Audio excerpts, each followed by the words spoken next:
Yeah, well, I think the West Indies have had the best of the first few days, certainly. We're up against it a little bit, so we know exactly what we've got to do. We've got to bat well tomorrow, try and get a decent lead, or decent enough lead, get ahead of them so we can give ourselves a chance of bowling them out fourth innings and winning the game. It's not been our best performance with the bat or ball, to be honest, in the last few days, so we've got work to do in the next couple. And on a personal level, it's been a good few months, even longer than everyone else, out of the game for you. Are you enjoying being back at the sort of the cut and thrust and working hard for your wickets? Yeah, certainly felt like I had to work hard today to get the wickets. Felt like a sort of new ball pitch where the new ball did a little bit, got a bit of bounce and a bit of seam movement. And then after that, once the ball went a little bit softer, it felt like it was a really sort of flat wicket.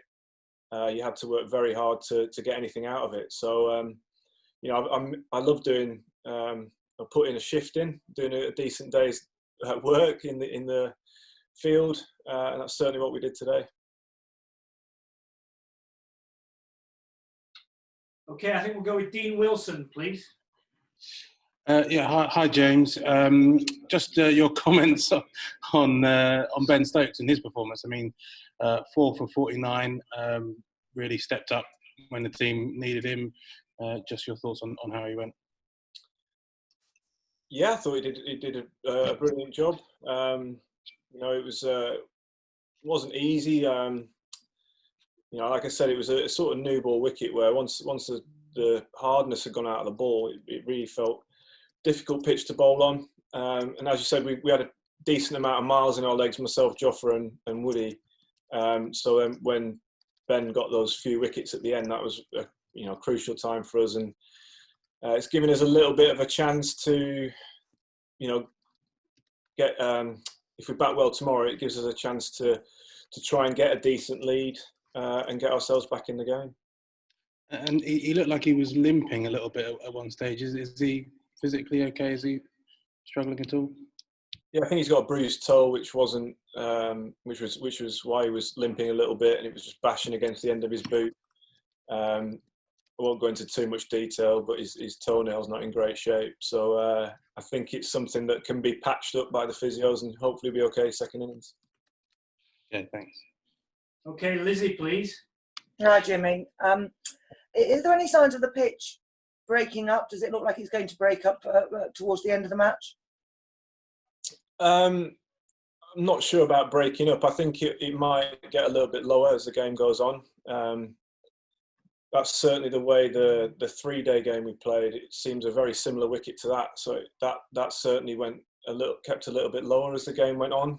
And obviously, from our point of view, we want it to not deteriorate too much tomorrow, and then on the final day it can deteriorate as much as it wants. So we've got to get a little bit lucky with the conditions. I think we'll have a think about what roller to put on it in the morning, and then as I said, we've got to bat well, and hopefully it'll deteriorate enough so we can bowl them out second innings. Thanks. Julian, and then John Etheridge, please. Yeah, hello Jimmy. Stuart Broad as well as anyone. How has he taken being left out here? Well, I think you're fully aware he's not taking it very well. I think, he's very frustrated and disappointed not to be left out. And there was going to be a few guys actually disappointed to be left out. It just shows what strength we've got in our bowling group at the moment, which is exciting for the team. And I think it's great for the team also that Stuart is disappointed to be left out, because it shows that he's passionate. He's desperate to be in this team and be a part of our success going forward. So I think that's a huge positive, for the group going forward. And obviously, it was a tough day for both Mark and Jofra. Did you have any advice for them out there?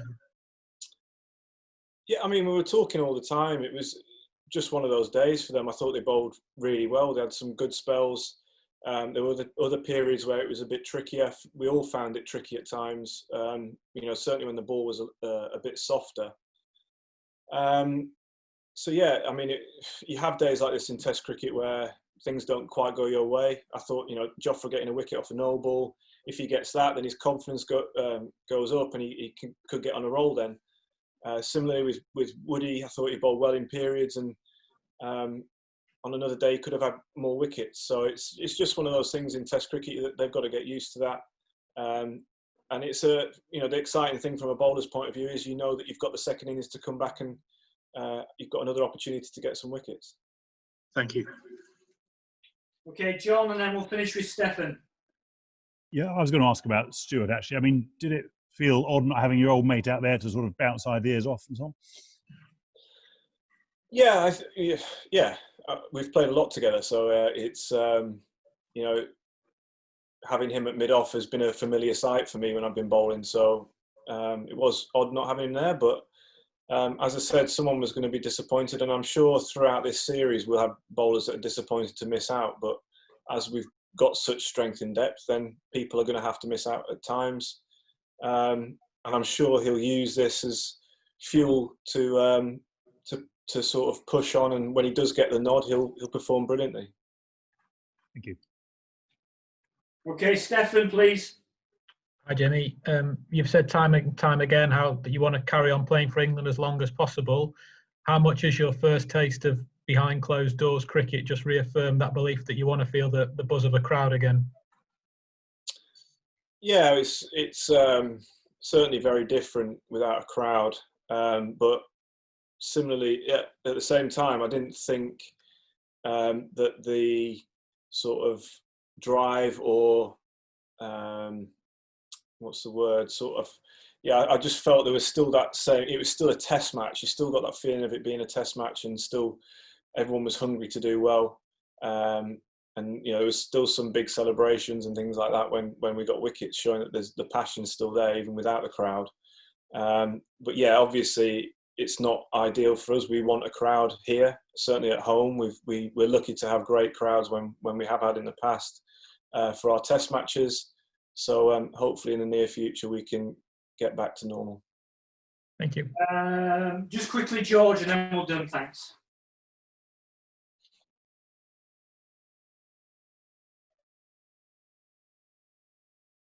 George, no? Can you hear me? Yeah. Okay. For years we've talked about England maybe needing a bit more pace in their attack, in certain conditions anyway, but there was loads of pace in this particular attack, and it didn't seem to be particularly helpful. And is that just because of these conditions, do you think, or is that a general rule of cricket that actually control movement is more important?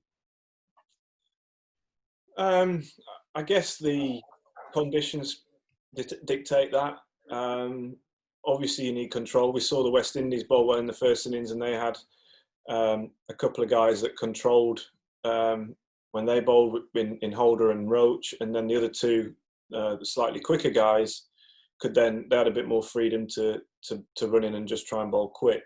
So you need a balance, and I think, as I said earlier, on another day, Jofra and Mark could have had more wickets and a bit more luck. So I don't think the sort of pace element is the reason why they got 300. I think we all bowled as well as we could, and hopefully in the second innings that pace will help us have even more success.